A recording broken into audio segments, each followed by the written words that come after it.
Good morning and welcome to Wake Up with the Consciousness Cafe. My name is Lisa Ferraro. I am the founder and spiritual director of SoulCall Ministries. And wherever you are this morning, we welcome you. And I'm so excited to welcome our guest today. It's Sifu Helen Yi. Welcome, Helen. Thank you, Lisa. I'm glad to be here and so honored that you asked me to. Thank you. And some of you might be thinking, hey, I've seen that face before. If you live in the Columbus area, you've probably seen it a lot.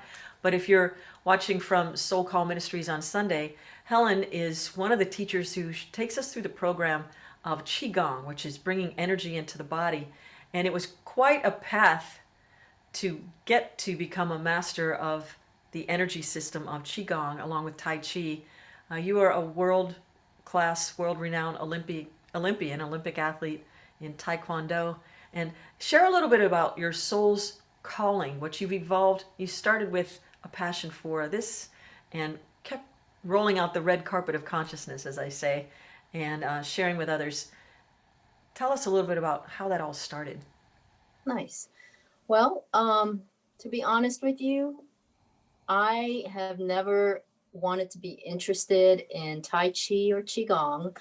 And at a very young age, my grandfather, who is now, passed, but he's the one that tried to influence me to do Tai Chi and Qigong and all these internal energy systems and disciplines with him. And I was like, oh, no, no, no, no, no, no. That's for old people. I was always attracted to the punching, karate kicking, but you know, just punching and all of the stuff you see on TV with the Bruce Lee movies and stuff. Right. So that's my path, and it did get me pretty far as competitions. So I did get up to the level of competing on an international, national level, and also being a U.S. Olympian. So that it did serve me very well, but I also found out that I was lacking in that internal vitality energies, which what I mean by that, Lisa, is that every competition that would come up, I would get sick. And I Uh-huh. didn't know why, but my physical body was it was a very strong. I had a great, you know, um, practice and so forth. But the, uh, the fact that I was getting sick all the time, I couldn't understand why. Well, it happens to be that I met a Qigong master at one of these martial arts camps that I go to. And Mm-hmm. she's the one that told me that um, my yin energies were depleted. And I was like, huh? Wait a But second. What the heck does that mean? My yin and well, the yin, yeah. So, that's right. like I a was hey baby, what's your explaining. sign kind of question. Like, hey. Yeah. So I was like, what is the yin energy systems? And so she kind of talked me through what that meant. And it's basically we are systems of energy and we have to balance the yang and the yin and the yang, which is replicated in the Tao symbol Uh-huh. of the black and white. And so I had too much yang energy. The physical energetics of my body was very strong, but my yin energy was weakened because I wasn't doing anything to focus on that part of my energy. So I started learning Tai Chi and Qigong. Like your And grandfather said. yeah, my grandfather, he was probably just joyful as all get up, but I was not feeling anything at first. But then as I consistently practiced, I started feeling an incredible shift in my way of for example, not I started not getting sick anymore. And I could see that I was dealing with stress better. Road rage. I didn't want to throw punch someone as much. It was just all of these things that I started to realize I was able to handle more in my life. And it was through that practice of energy systems that got me onto this path of wanting to teach other people. And when I was an athlete, the very first time I got a massage was, um, it was like a light bulb went off. And I was like, oh my gosh, I really need to learn how to do this. And I realized like my recovery time was cut in half. And so what I wanted to do was learn it and teach other people. So I started a school here in Columbus, Ohio, and we were able to add on to other programs such as acupuncture. And I taught in the acupuncture program for many years, teaching Tai Chi and also Qigong because Tell it's me one the of the name, requirements. share the name of the school with us. Sure, it's American Institute of Alternative Medicine. It's here in Columbus, Ohio. We've been in existence for 30 years, and Amazing. we've had many graduates and that have I feel like it's a ripple effect of what I wanted to passionately share with the world on all the things that were more holistic in value to contain and maintain your well-being. And one of the ways is through energy systems such as Tai Chi and Qigong, which builds up your vitality. So that's the key that we're after on Sunday mornings is talking about building up your vitality. It's we've all probably heard the adage, an ounce of prevention is worth a pound of cure, right? That's And, right. and you do it. The sequence you teach us on Sundays, along with Deborah, or it's like a simple 3 to 5 minute sequence. But what are we doing when we're doing that? What is the ultimate goal of experience when we're working with these internal energy systems, raising the rate Sure. of our vibration? Yeah, that's a great question, Lisa. And what I like to tell people who are just getting into this type of thing, it's meditation in motion. So it's also prevention so that you can strengthen the vitality, which also means you're strengthening the immune system and all the other systems in your body to be able to tackle any kind of stresses, whether they're physical or internal or emotional. But when like a virus or some bacteria invades your body will be able to combat it more fully, and you'll be able to heal or get better faster. So my thing is prevention, and prevention is a lot of what traditional Chinese medicine is based on. Not until you get sick and then cure you or help you, but to prevent you from getting to that point.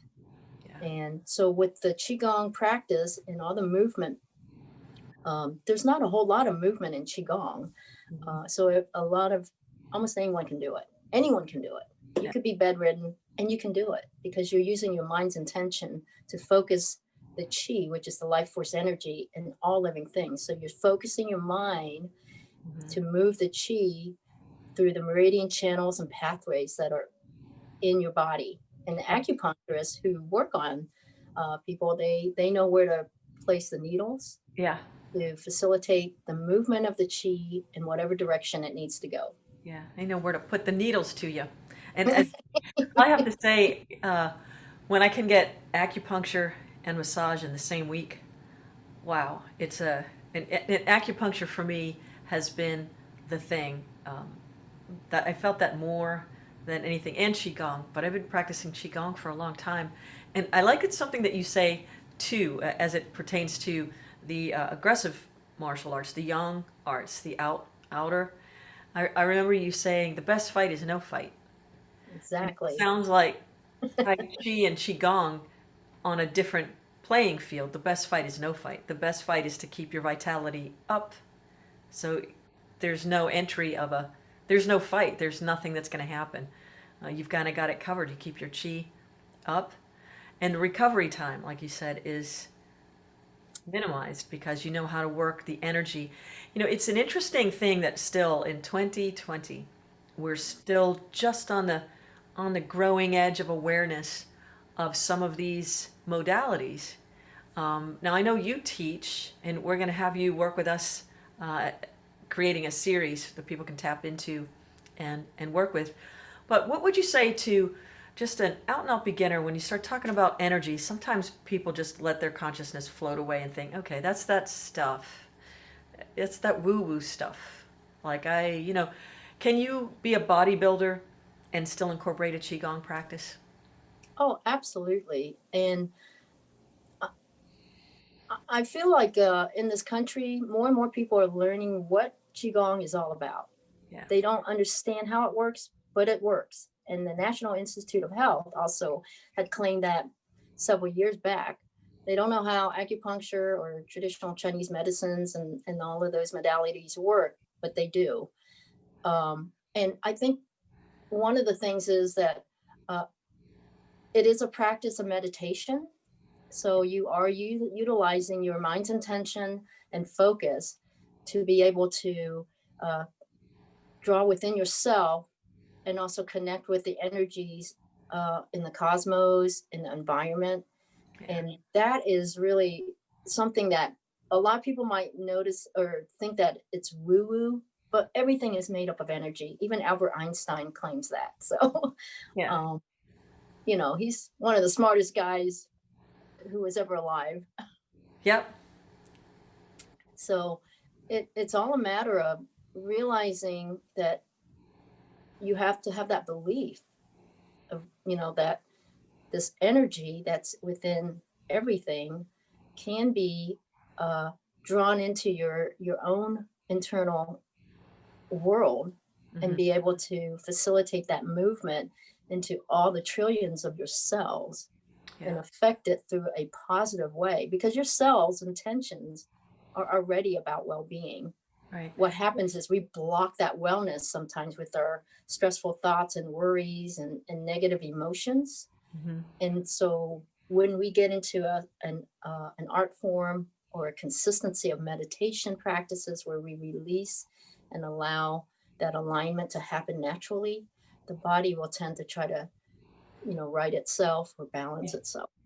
So, did you notice a difference in your competing and in Taekwondo when you started to incorporate more of the Yin energy? You said you didn't get sick anymore, but when you were organizing your consciousness around competition at that level, did you notice other things too? Yeah, I noticed that, you know, athletes tend to have this mindset of it's okay to be nervous for any kind of competitions. It's how you deal with that nervousness. And I was able to control that nervousness in such a way, the butterflies in your stomach and all of that, and being able to center more to allow for um, my visions of how I see a fight played out, or what my strategies were going to be, Yeah. and knowing that that is huge.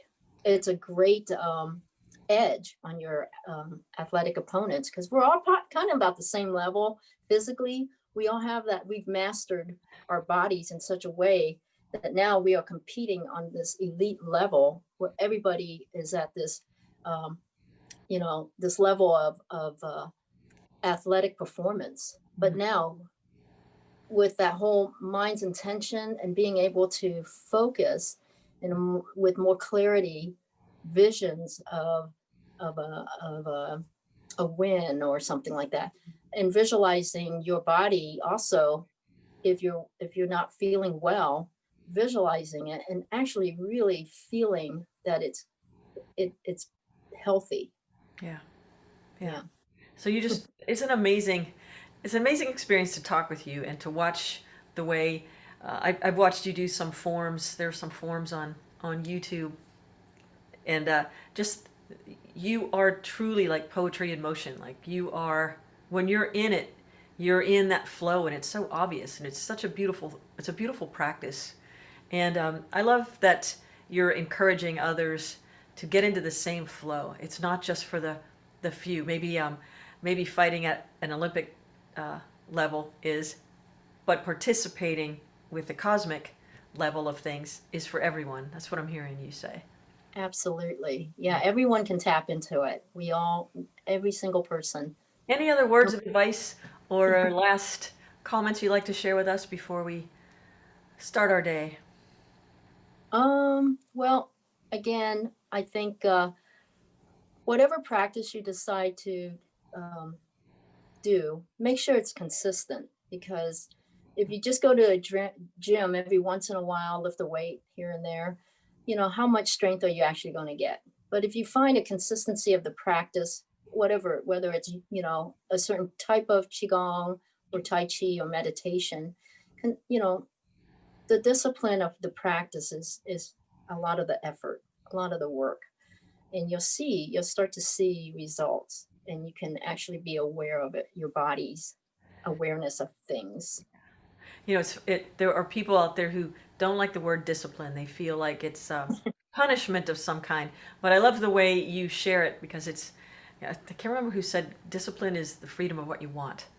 Uh, the discipline meaning the applied willpower toward the thing you would most like to experience in your life. So it's not like somebody else is making you do it. You're creating the opportunity for yourself with consistency. Helen, Well put. thank you.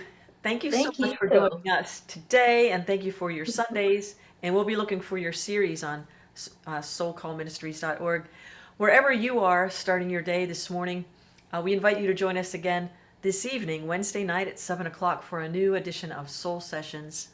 Until then, for the rest of your week, till we see you on Sunday, Lisa Ferraro here, reminding you that wherever you are, whatever is coming your way, you are loved. Peace and blessings.